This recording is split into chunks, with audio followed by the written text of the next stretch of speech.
subject. It's a very interesting novel, Superconductivity, which is discovered in 1972 by a French chemist, Chauvel, called the Chauvel phase, which is a very complicated structure. That is a moly sulfide or moly selenide formed into kind of cluster cage, and then form into 3D channel. Okay, there is some very interesting detail here. So a lot of this material are superconducting, but some of them are magnetic. Okay, and especially the superconducting transition temperature is not that low at that time from the point of view of that age, and particularly it has a very high critical field. Okay, so there's a lot of interest in this subject to see what's the mechanism. And one particular compound, because it can form with all the divalent ion, including rare earths, or the divalent element like the barium, calcium, and so on.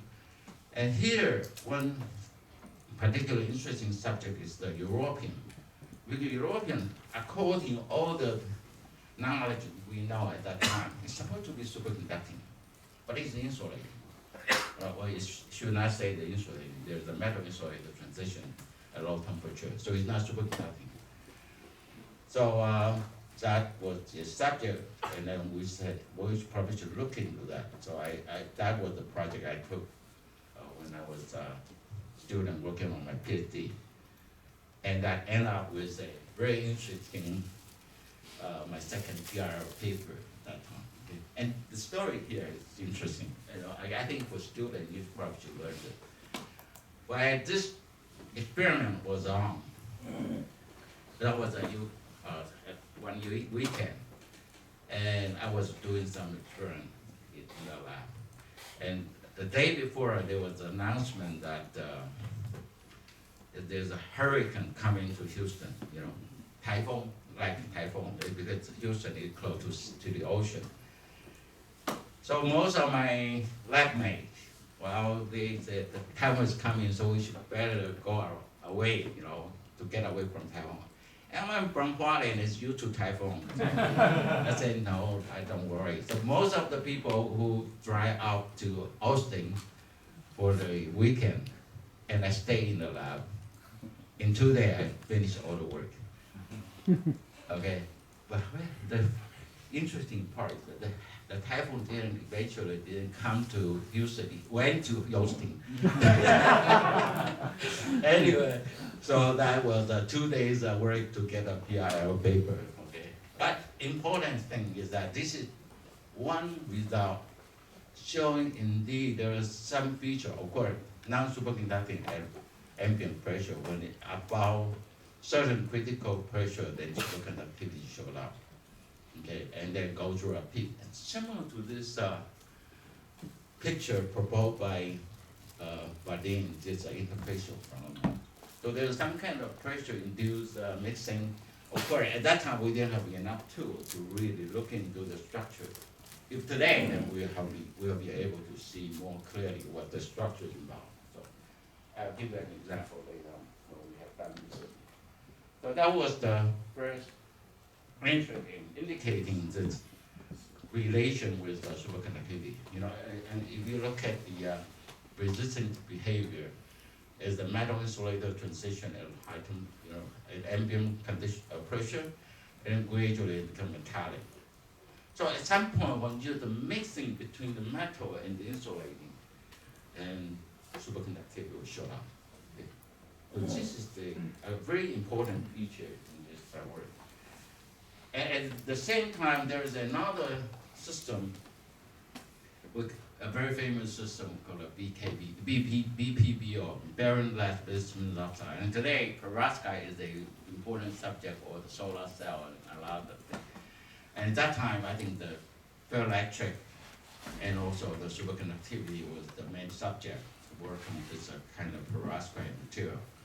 And BPBO was interesting because if you look at separately, this is a mixture or the solid solution of a two compound. One is the barium lead oxide, which is the perovskite, perfect perovskite, and barium bismuth oxide.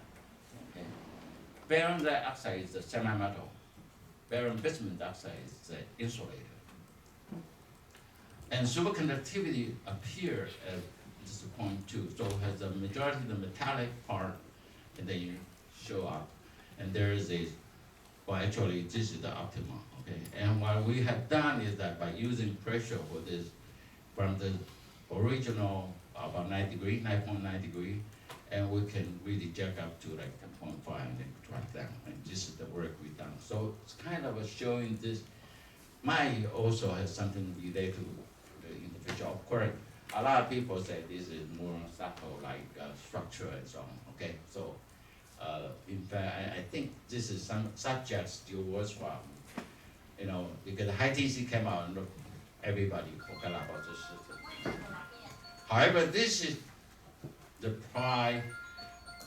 last system that before high TC, and this is actually the system motivated Benno Mueller, Kitazawa in Japan, or the Tanaka, and Paul Chiu in Houston, all the group, and Kaba in, at that time it was in parallel. All the people who later on involved this high TC were working on this subject, okay?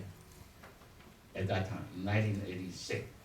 And so when 1986, the Benno Mueller's paper showed up, everybody jumped in.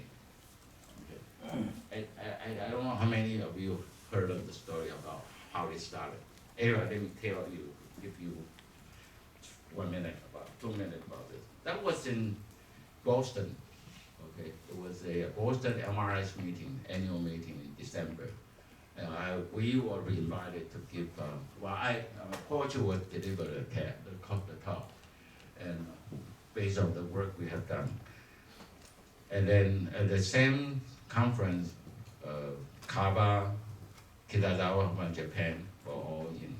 Okay, basically talk about this low TC stuff.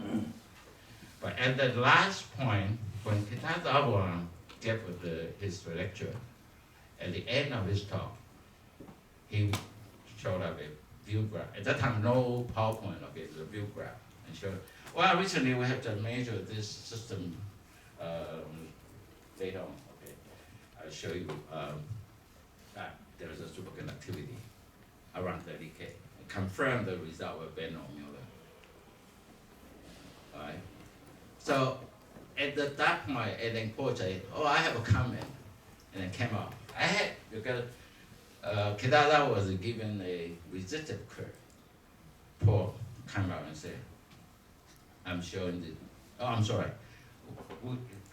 Kitazawa was given a magnetic curve, and Paul gave a resistive curve, and show it. Okay, let's confirm that we have both a real superconductor, and that's how the DC end up. Okay? To start. I'll come back to the high TC material after I talk about my story. Well, anyway, so when I finished that BPBO, essentially that already my PhD degree is over, so I have to find a job. Eventually I got a job offer from the University of Alabama.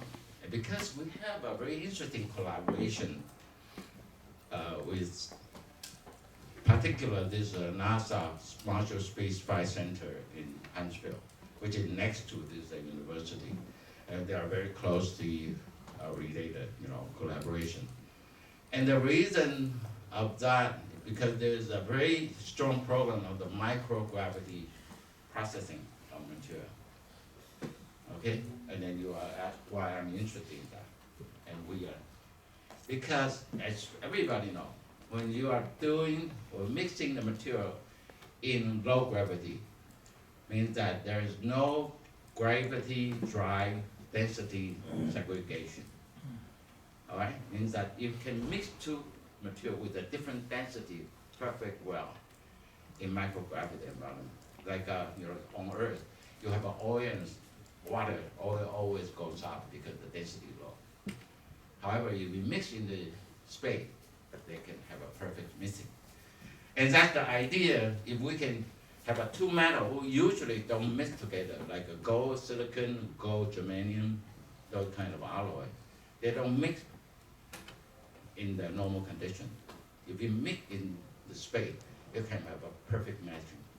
And gold is metal, germanium is a semiconductor, or silicon semiconductor. So you might be able to create this the metal semiconductor perfect matching or mixing, and that's why this microgravity become important for the study.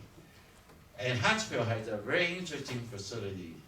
It has a an airplane which can fly, but when you fly in this direction, that's low gravity. Okay, when you come down, the gravity become low, or you have this balloon fly, come down and the low gravity. And most interesting is this called as drop tower. It is a 100-meter high tall building. Okay, the building was originally built to put all the shuttle in. You can, it's large enough, the whole shuttle can put into this building, and then has a mechanical for them shake it to test its mechanical strength.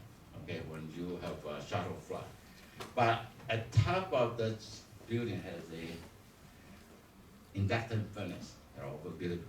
We all set up for induction furnace, so you can levitate two metal which is non-miscible and make it a molten, a liquid state, and then drop it. So we have a 7-second in zero gravity and then solidify. Okay, so that was the way. And actually, there are a couple of interesting results, and these show some superconductivity enhancement, especially like a gold germanium, which normally non-superconducting, but you can reach about 8 degrees Kelvin. Okay, of course, people already argue this is amorphous and so on. Anyway. So that was the reason I went to Huntsville as a young faculty member. And by 86, as I already mentioned, this Benno Mueller came up. And then since we've been working on the BBBO, so when we saw this structure, it's so familiar, immediately we said we should have done some work, okay? So I and Paul decided that he would continue to work on this by using pressure. And I was looking into the system by chemical substitution. If I can change in some of the element with a smaller size, maybe we can use a chemical pressure to induce superconductivity. So early December of 1986, we start to work on that. Before Christmas, we already got a new result, that the strontium, lanthanum strontium copper oxide conductor, which has about 5 degrees higher than the lanthanum barium copper oxide originally reported by Benno Mueller. But that paper never published because Carver got another paper first, so anyway. So I had continued to work. So we have done quite a bit of substitution, by using different elements, particularly. And very quickly we decided silver, gold, not working. So we have to keep the copper and then changing the other element, okay? Of course, by using magnesium, calcium, and so on. And then other possible, let's try that out. So about January of 87, we already got quite a bit of result, and then came up with an idea. Because everybody working on perovskite will know that the stability of the system or the perovskite structure very depend on this called a toron vector, which is the atomic size, the ionic size of the ion here involved. Okay? And can use a very simple mass to calculate. Okay, for example, the ideal case, the IA ion radius plus the oxygen, and then divide by root 2 of this stuff equal to 1. Then you have a perfect, because it's the qubit phase, and if the size about the same, then you have a 1. That is the ideal, the structure. Okay, and we call this the toron vector. So we can use that to fine tune. And at that time, we already know this is a lanthanum copper oxide, this stoichiometry, is the 214 with the barium or strontium substitute. It's a lanthanum side. So we can sort of using this kind of simple idea, ionic size idea, to estimate what will be the size. So if assume the copper side, copper doesn't change. But basically, to see what is the optimum value of these two combination, if I combine two ions together, you can estimate what is the equivalent ionic size. And based on that idea, so we came up with that. This is the line we draw in the lab note, okay? So that this is the side that probably perfect. Why we draw this line? Because at that time we have a lanthanum, where is the lanthanum? Lanthanum somewhere here, plus barium. And lanthanum and strontium. The lanthanum strontium has a higher TC. But when you lanthanum combine with the calcium, the TC become lower. So we can use that kind of argument to show this is probably the ideal size that we can try to achieve to get a better material. Okay? And with that as assumption, and we started putting all the possible elements, by check the CRC handbook to see what the ionic size, the yttrium, indium, all the three, the trivalent ion, put it here, the divalent, so on. And when I saw this graph, well, I said, you see, yttrium and the barium is almost equal distance from here to here.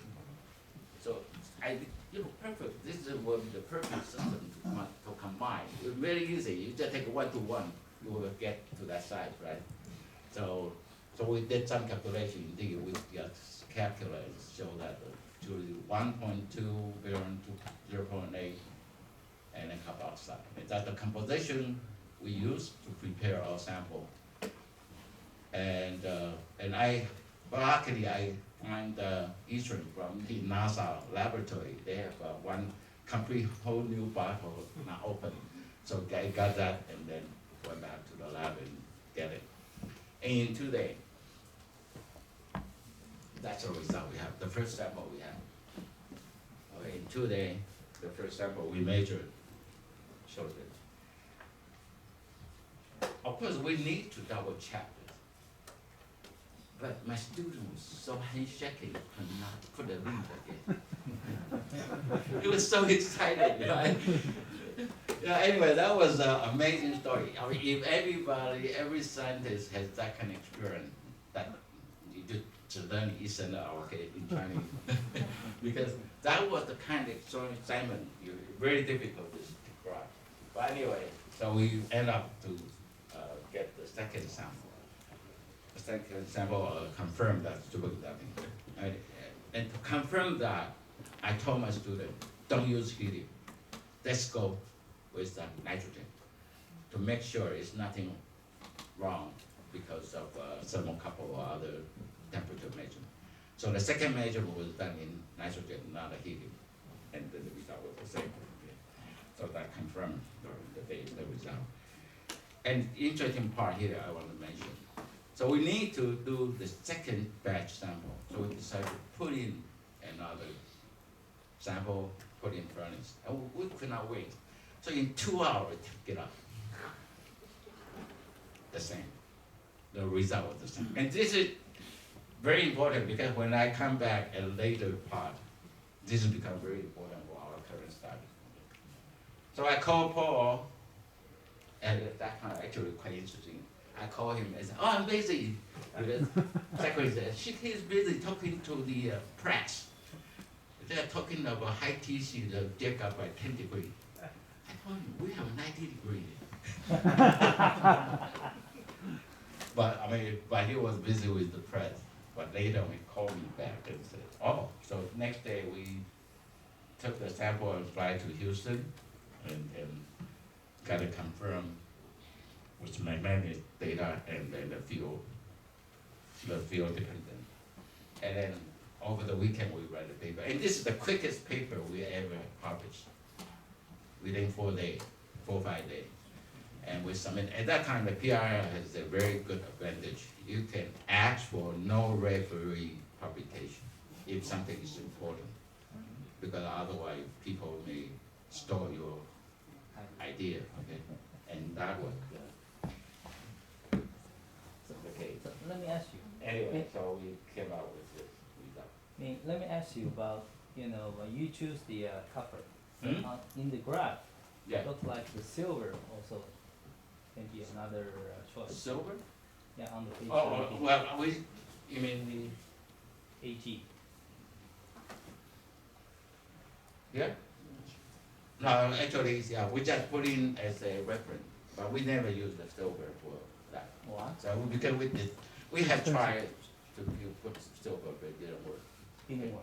Yeah, could not, yeah. Well, anyway, but maybe we didn't try good enough, nobody tried again.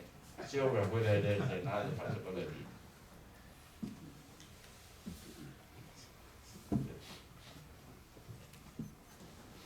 So, high THT, that was the era of high THT. Of course, I mean, Van Mueller should be credited to start everything.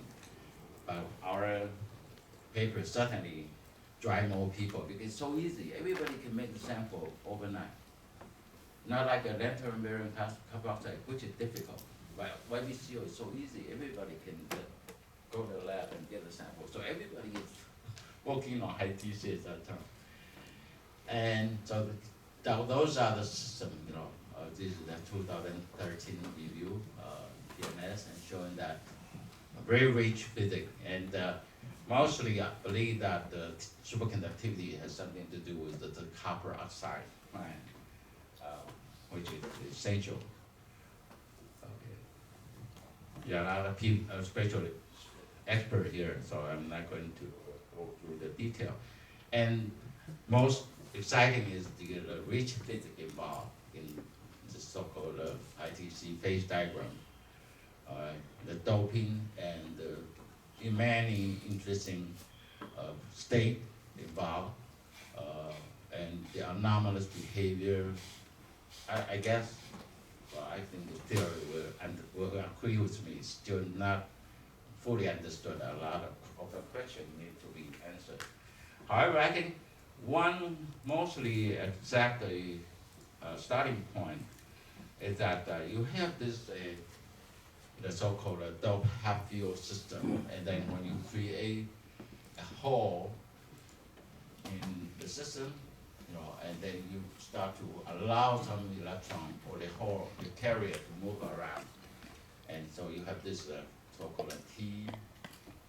That's a Hawking term, and then this model of the Coulomb interaction, the J, will give you some kind of exchange coupling, and this the competing of these two interaction strengths that give you the superconductivity. And this is the current theoretical model. I think most people are working on it.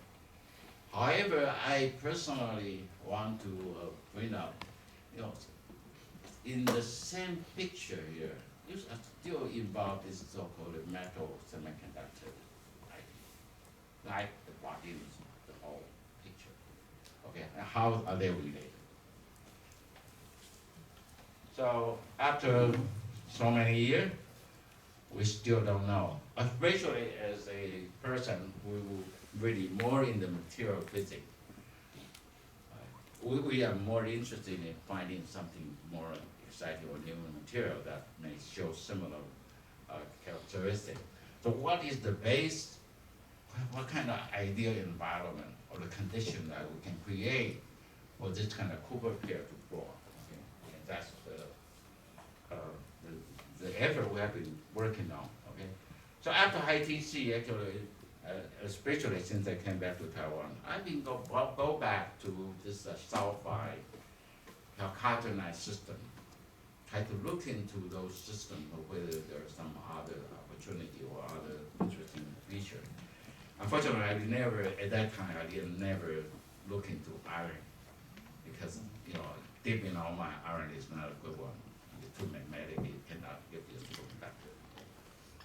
So it was a surprise that in 2008, when I saw this paper, and then actually this paper, I was told by Chen Zixun, he sent me an email, have you seen this new paper? So we communicate quite often. Say, have you seen this new result from Japan? And because he got some kind of preprint, and he sent a copy to me. Well, I was stuck when I saw this. So it's so interesting, from the structural point of view and also the composition. So decided immediately we went to work on this. And since I was working on calcadonite at that time, we were doing some sulfide selenium system. So I immediately put the iron into the system we studied.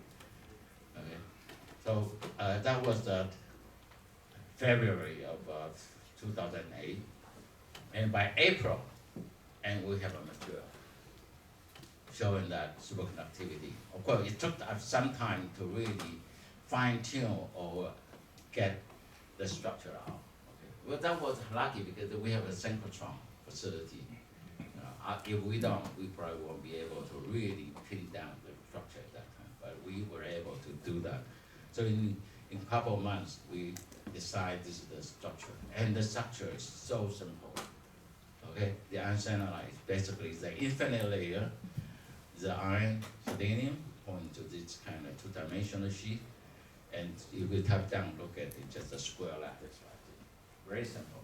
This is the most natural.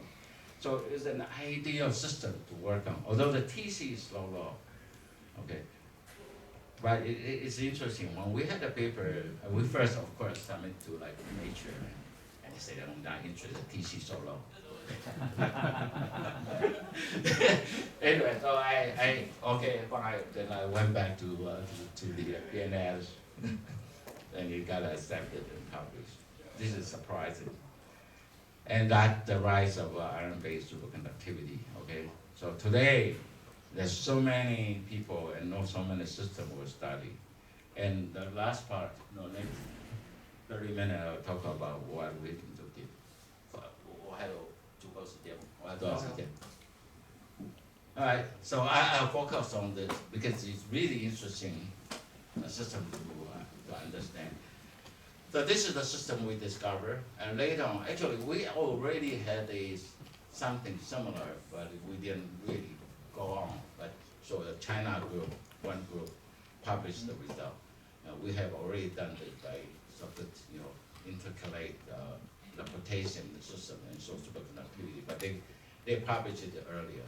So you can have this kind of cubic three-dimensional system with a TC of 9K, but when you apply pressure, you can go to almost 40. And then this is a more two-dimensional system, and you can go to 34, 33 degrees, and up to 48, something like that. Okay? This is kind of like a two-dimensional. And then this is really surprising that J.C. Kung in Tsinghua in 2012, they were able to use an MBE to grow a single layer of iron selenide on top of this titanium top of strontium titanium substrate and get the TC around 65. But of course, there's a group claim is 100-degree transition, but that is not accepted by the community yet. Okay? So the low dimensionality seems to play some role. Okay? And there's some feature, I can come back a little bit later. So we have done a lot since 2008. In 2 years, actually, a couple of years, we have several results, and they show that, with other understanding is that there is a structural distortion at a low temperature, which is critical for this system. The structural distortion around 90 Kelvin. Okay. So Wang Mingjie at the Institute of Astronomy will be the work and publish this result. And we have some optical measurements showing that actually before that there's the energy gap opening, and that's related to this opening of the gap or the distortion. And then based on a lot of work of spectrum, we have done some nanostructure, and then we predicted possibly the real phase diagram of iron selenium like this. Okay, this is some detail. At that time, we don't have any data. It's simply just based on a few points and then some crystal ring data, and we suggest that most likely the system will be paid like that. And then today, I can tell you that we probably have the right phase diagram.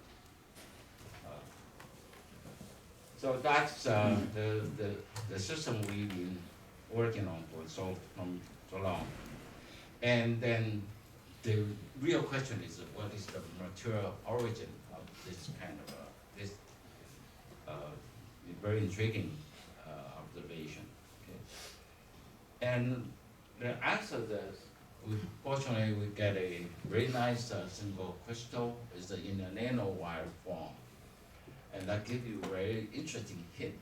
And this is what started around 2012 and ended up with publication 14, showing that we can have a very well-ordered iron selenium, okay, structure, close to 1-to-1. And then, however, if you look at it, this actually the ratio between selenium and iron is 5-to-4. And the detailed TM or the diffraction show that there is a strong vacancy in the material. So this is kind of vacancy order structure. Shows you have the rule 5 by rule 5 vacancy order, a long range order. Okay? And this material essentially is the insulator. And we have done many measurements, including EOS and data on the XPS show that this has a 2+ and 3+ balance of iron mixture. And ideally, the amount of 2+ and 3+ almost the same, 1-to-1 ratio. So that was the initial understanding of the material. And then more detailed transport measurement, we have to go we measure on the system. This is a lot of detail. I don't want to go bother you with all this detail. It simply shows you that there's a metal insulator transition, and this transition based on some kind of AC, the high frequency dependent excitation, we can identify that to the iron oxide railway transition, but at much lower temperature. Iron oxide at 3,4 is a very famous system. It showed a metal insulator transition around 125 degree Kelvin, which is called a railway transition. And we based on our detailed measurement, like a magnetoresistance and so on, show that there is a metal insulator transition that is the so-called, we call it railway-like transition in this narrow wire. Okay, and the question is, what is the connection to TC? And then we were lucky enough, because this narrow wire is really difficult to tune. So we were able to grow another 2-dimensional sheet, which has the same stoichiometry and the same crystal structure, okay, from the TM data. And then after this, we can anneal it, and indeed it becomes superconducting. Okay, we can fine tune this material from an insulator and become superconductor. And this is the starting point. And we have published the data, and the transport data also published, 2 years ago. Well, the question is that, can we then try to map out much wider range? Because we not only see this 10-degree transition, in fact, we have seen something that TC can be a little bit higher. So one of my students, now my postdoc, and his thesis actually was really devoted to this work. So he did a lot of detail, okay, of this nano crystalline, and he found there actually 2 types. One type is close to 4.5, the other type is close to 3.4, but almost all have a similar feature. And then he can show that by properly fine-tune the material, by slightly using a heat treatment. And here we are using this very important idea. As I mentioned, YBCO, we use a high temperature quenching, very fast quenching. So we said, why should we go to that route? So we use a local RTA process. Well, this is a very small crystal, rapid thermal annealing process. Very short time, take it out in the right temperature and take it out and try to maintain the structure and to see what's happening. Right?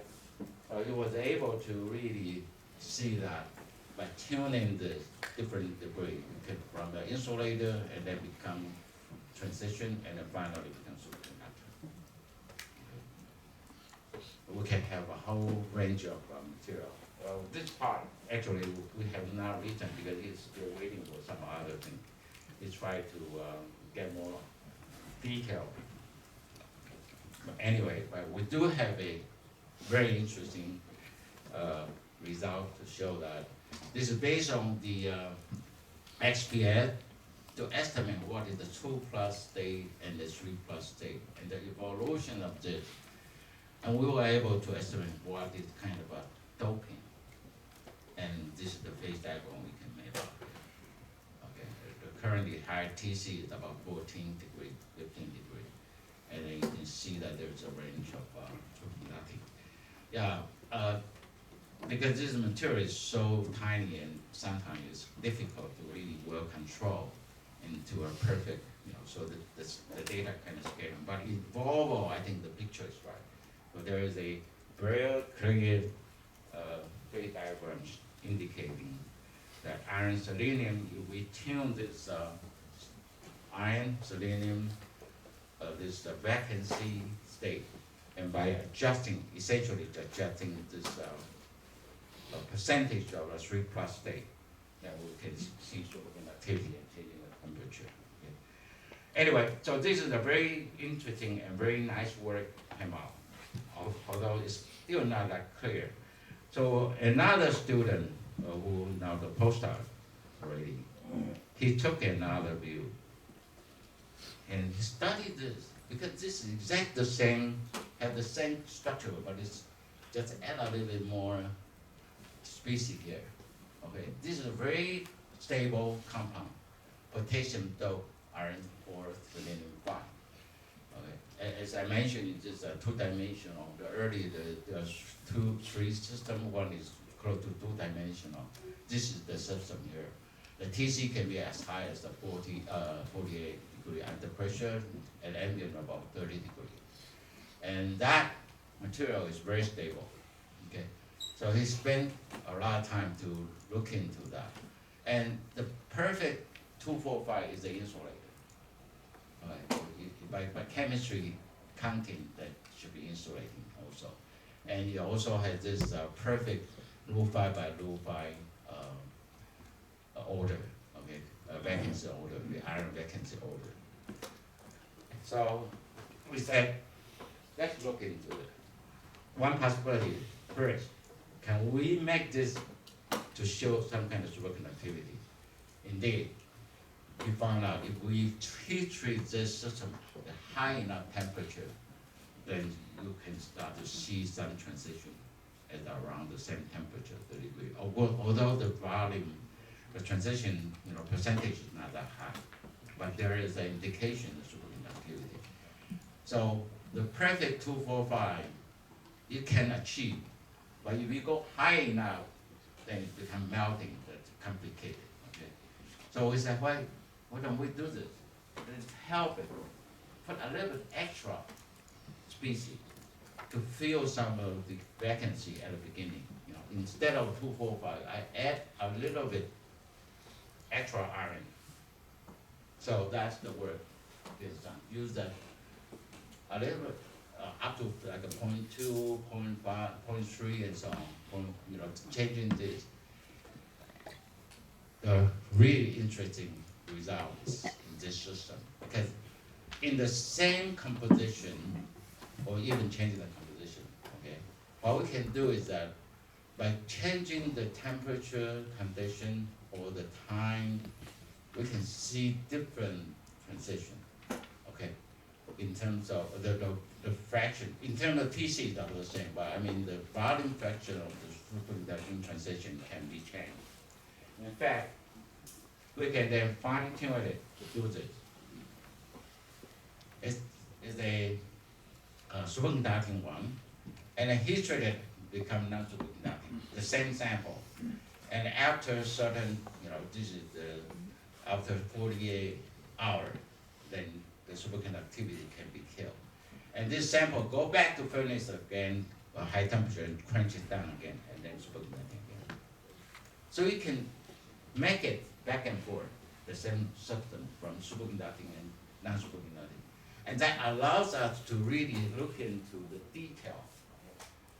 And in addition, as I mentioned, we can use this by changing the temperature to see the evolution of superconducting properties. From very small percentage up to almost perfect.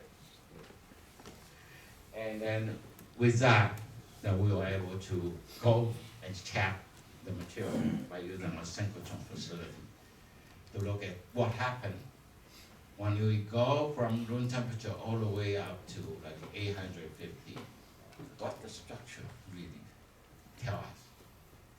Okay, here's the most interesting part. This is the 245. That means that's the perfect, insulating state. And at a critical temperature around 250 degrees centigrade, there's a structure change because this order will become disordered. So you look at this diffraction peak, the lattice parameter change. However, if I put a little bit extra iron, this doesn't change. You look at this two curve and this two here, it shows that the structure maintained, which means you have a house, and here somehow it's showing. But in that one, because I have an extra iron there, so the room doesn't change. It's just moving around inside. Okay? And that is exactly where the superconductivity comes in. Anyway, this is a lot of detail. So we spent quite a bit of time to really understand this feature and analyze all the lattice parameter. And there's some interesting part is that high enough temperature will go down, and that is very important because the distortion is shows up here. Okay? So this is the two different things. And then for this one, then you expect to see really very good superconductor when you go high enough temperature. But this one, unless you go to really high enough to make it changing again. So we have a whole system tell us, and I have a very nice postdoc into it. They can really do this very nice analysis, okay? And this is the 4.2. You can show that for 800, 810, 82. So kind of a arrangement, distortion, slightly changing. When you go to 830, this is the perfect one. Give you a much really good superconducting at that. And I'll come back to that point, why, okay? But a low enough temperature distortion is not that obvious. And this is the X-ray curve. And the same thing, if we go to 245, if we go really high enough, like almost close to 900, then there's something shows up. And as I mentioned, we can go very high enough temperature, quench it, you can see some superconductivity in this material. So that's the indication for that, okay? So all this detailed analysis tell us the story. That is, if we go high enough temperature, the local distortion and theory will tell you maybe this distortion give you metallic, possibly metallic, because then it allows this iron or the iron to hopping around or some kind of electron hopping around.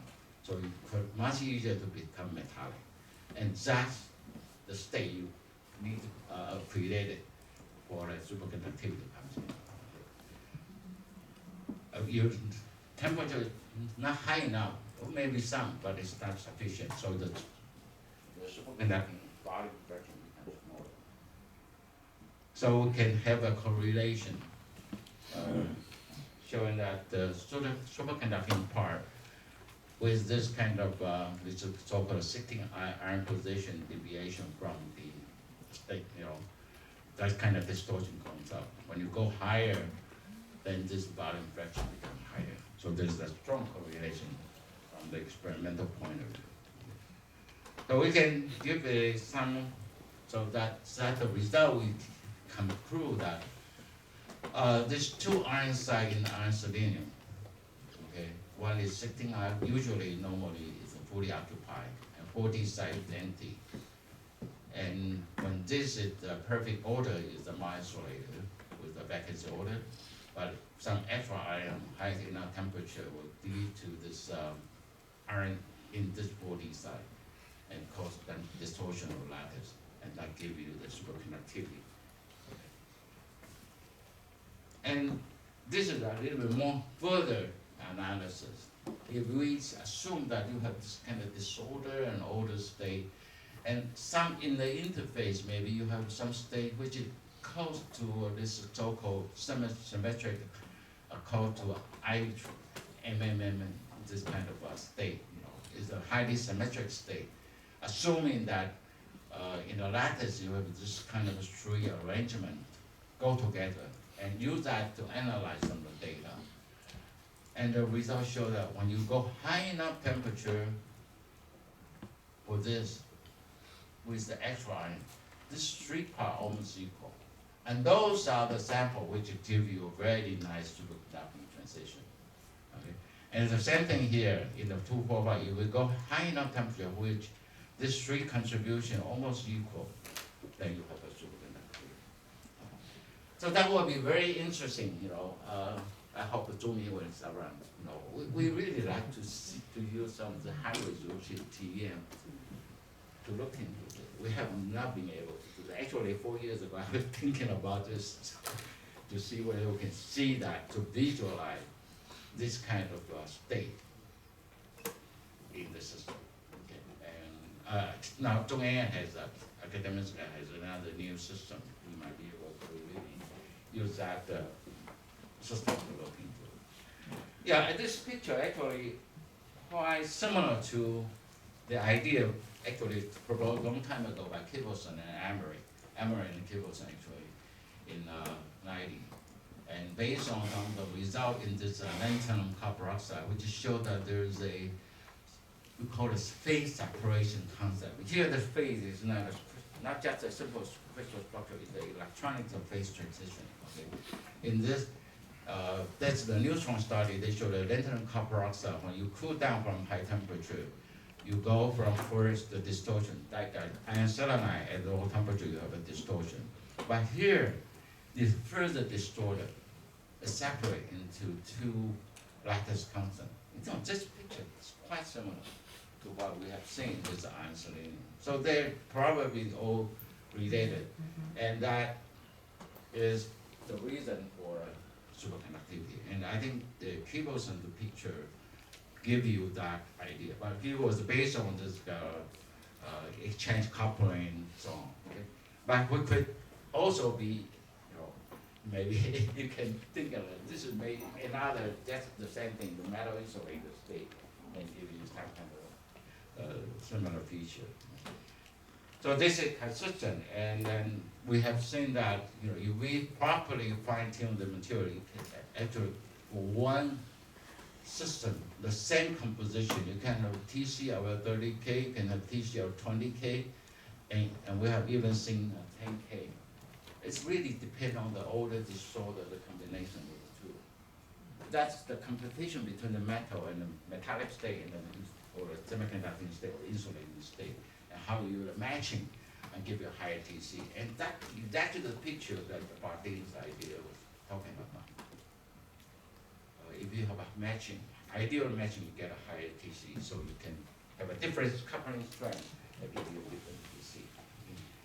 And this picture actually also recently, Li Donghai had came out with a similar idea, but he was talking about there's a metal insulator with a quantum critical state that give high TC. This is the kind of interfacial that he was based on this, original based on this iron selenium monolayer high TC, and he did and I think the theoretical point of view, they are all the same picture. So finally, I think my time is over. I want to just show this is a very recent work we one of my former student or postdoc. Actually, he's a Taida's student, graduate, okay, from Jinhao. And he did this manganese selenium, which is a very well-known cubic insulator, magnetic insulator. And he was using the high pressure and then tuned up to superconductor. And the result from the X-ray structure show that this superconducting comes up when you start to see the mix of cubic and then ceramic. And the hexagonal is another magnetic phase, okay, which is give a very anomalous magnetic state. But mainly it is the cubic and the ceramic. When you start to have this kind of mixture of the two states, superconductivity comes out. Okay?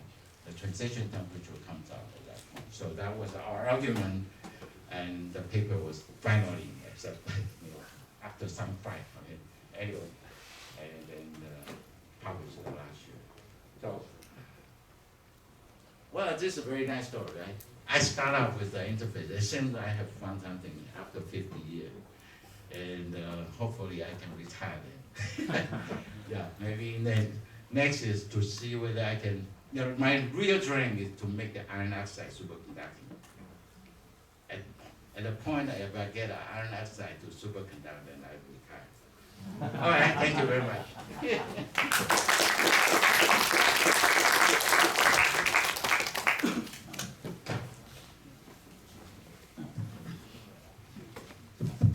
It's really a great pleasure to have Professor Wu here because he carried a history of more than half a century in superconductivity back. So, My whole life. yeah, right. So now I'm going to open the floor for questions. Any questions from the audience? Yes. You are talking about from copper age to iron age. Yeah. I know that in the past 3 or 4 years, another familiar compound appeared, Yeah, which is nickel. Nickel compound. Nickel one. So are you going to spend the next few years working on? No, my nickel already done. Okay. It is probably similar to this copper or Okay. iron. Yeah. I have a comment. Yes. This worthy metal interior transition in magnetite, which is classical charge orbital ordering. Now you say that your iron selenide compound also has this Verbi-like phase transition. Yes. So is it possible that the superconductivity here relate to charge orbital ordering? I think so. That's my belief. Okay. In fact, I didn't really show the data, but if you look at this is another part. A lot of people, most people work in the field neglect, and we've been trying to convince people that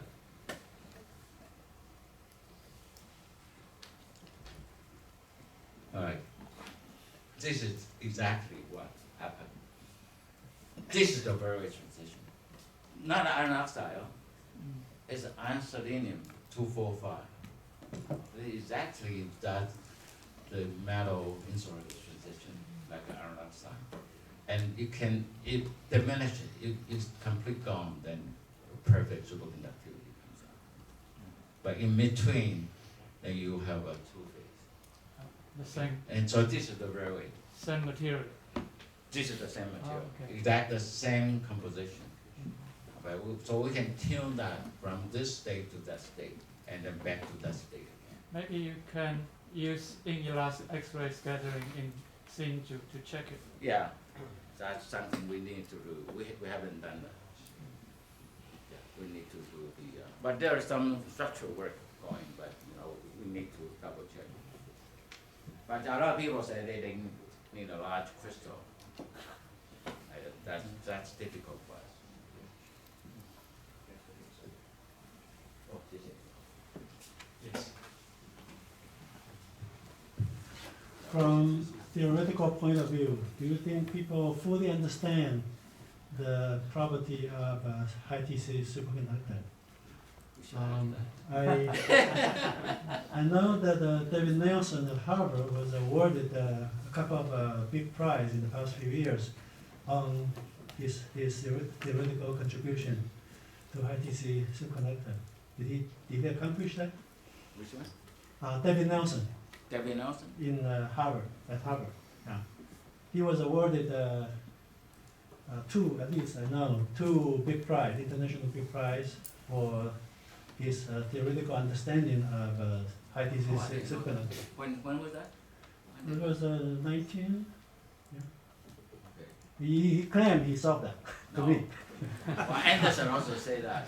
He has a book, the theory of high TC superconductivity. Anderson, 10 years ago, more than 10 years ago. But the problem is that when people try to use a theory to produce a product, they don't succeed. I mean, different group, different view, a different flavor. So they have. I think it's different. And I don't know. Yeah, so the question about I think it's much easier to try to understand the iron selenide. I believe the physics is the same. These two systems have the same physics. I have a simple question. You mentioned about the YBCO may share the same origin with the iron-based superconductor. They share the same origin? Yeah, I think so. So in that case, the iron-based should also go up to... Well, I mean, if you look at carefully, YBCO or lanthanum copper oxide, there's some vacancy related. All right, we know the lanthanum copper oxygen extra will become superconducting. All right, so the physics involved is similar to what we are talking about. But here the concept or the picture of a vacancy or the defects that are different. And for YBCO, you want to be perfect superconductor, you have a chain. And that's a defect. In principle, from chemistry point of view, you are losing one oxygen. Okay?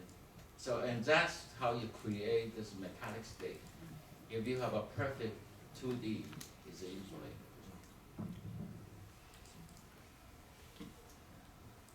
Any more questions from students? Yeah, I think the student, you still have a lot of room for you to go through. But you may think this is not a fashion, okay? This is an old style study.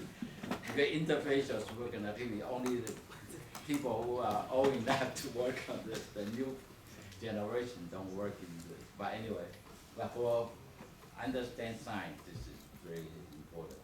There are still many interesting materials that you can look into.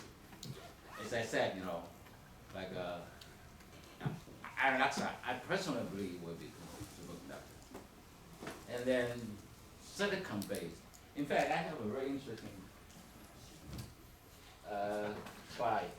Secret slide. No, it's not a secret slide. I showed it some time ago. I counted it, I can go, let's skip it.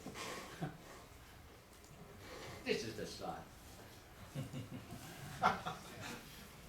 You see, if you look at the timeline, 看的时间哦 the Neolithic is 10,000 BC.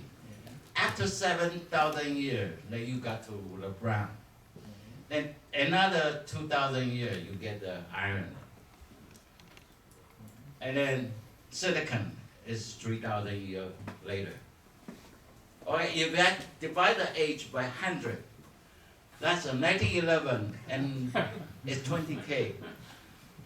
Well, up to something. Then 1986, you give the 100K. That's the copper. That's 70 years, right? And then after 20 years, you have iron. Then I'm predicting 30 years later, 2040, that's your age, right? What is it? I think the silicon will become dominant. Taiwan is silicon iron, right? Yes. Yeah, actually, silicon it should be an interesting compound to look into. Yeah, I remember when you published the YBCO paper, you purposely changed the name of the elements, just in case there's some people who copy it, and then later Submission. Yeah, we submit. But anyway, There was a rumor when I was a student. Wow, you want to know the story? Alright, but promise not to tell anybody. Yeah, we can cut. Anyway, that's okay, it's already over, 30 years, more than for 30 years. Yeah, indeed. As I mentioned, the paper require no review, right? And then, but Paul, he already used his quota. There's a quota for every scientist. Yeah, at that time I should use my quota. But he could not use his quota because he has one published in PRL. I think it was the high pressure work on lanthanum barium hydroxide. So he could not convince the editor to give him another quota. I was young enough, you know, otherwise I would argue just use my name, right? But also, Nobody. yeah, and so we have to go through the formal channel, but still very quick. Okay. So that's why if you look at the publication date, it's not a 2 day, 3 day, it's another month. So he has to change the element. No, by typo. I But mean, you know, YB is still a superconductor. yeah. But at that time, you know, we did try to use the ytterbium. We had tried because to make sure. But the process we're using To make sure it's won't work. working. It's not working. You need to be careful. Only I use remember will work. Herbert changed it and eventually Yeah, to say that's a maybe typo. other like a lantern published. might be working, but you know, but the ytterbium because the size is too small. So- Anyway, so that's the For problem. that paper, how many reviewers? Hmm? How many reviewers? I think it's two. Usually Just two? The regular two? Usually it's two. Yeah, I mean PRL usually two reviewers. No, but important one, they can put, 4 or 5. Sometimes they just jump in. Yeah, but No. it's so important, you know. Yeah, no. In the- Yeah, and because this has something to do with our earlier data. Because as I mentioned, we have the lanthanum strontium copper oxide, right? 蓝石同量. Actually, that was before, much earlier than Bell Lab. But somehow, okay. Anyway, Paul made a mistake. He told somebody, and then they say, well, you can do some measurement for him. And we suspect that somebody talked to Braille Lab group, so they got a paper first. That was the date. You know, everything can come out in a week or two, so have to be careful. Yeah. Can I have 2 more questions? One is related. I heard that the pattern of Kublai, Oh. even not Houston only, somebody else got No, it. I never really got into that. Oh, I didn't get into it's that. Bell Lab got it. No, Bell Lab was not. It's a Houston. It's all Is it pattern. Houston got it? Oh, okay. It's all pattern, but I never get involved into, because there's a dispute between Alabama and Houston. That pattern fight for 10 years, as far as I know. Yeah, it's all, anyway, it's over, so I didn't get involved. There was a, Now I have another question. Since 2017, the hydride, under high pressure become superconducting nearly room temperature. But somehow, this family of material not on your table. any, No, any comment? high pressure. Okay. I'm talking about only at ambient condition. Unless somebody can really stabilize without pressure, that's different stuff, yes. You name a few real applications for this high TC superconductor. Yeah, I think the YBCO is working now. Mhm. Actually, In? as a wire, and people has already used it for transmission. In Korea, in Europe, they already use it for power transmission. It's no problem. Now you can prepare like a kilometer of long wire for power transmission. It's just a cost, okay? If you can cut down the cost, or all the energy prices really goes up again, then possible. But there are some people, there are some use already, and also for high field magnet and so that. So there's a business. Also the receiver detectors. Yes, yeah, also a lot of receiver, small scale application. So more questions? Yeah, there's one. Oh, Yang Bao.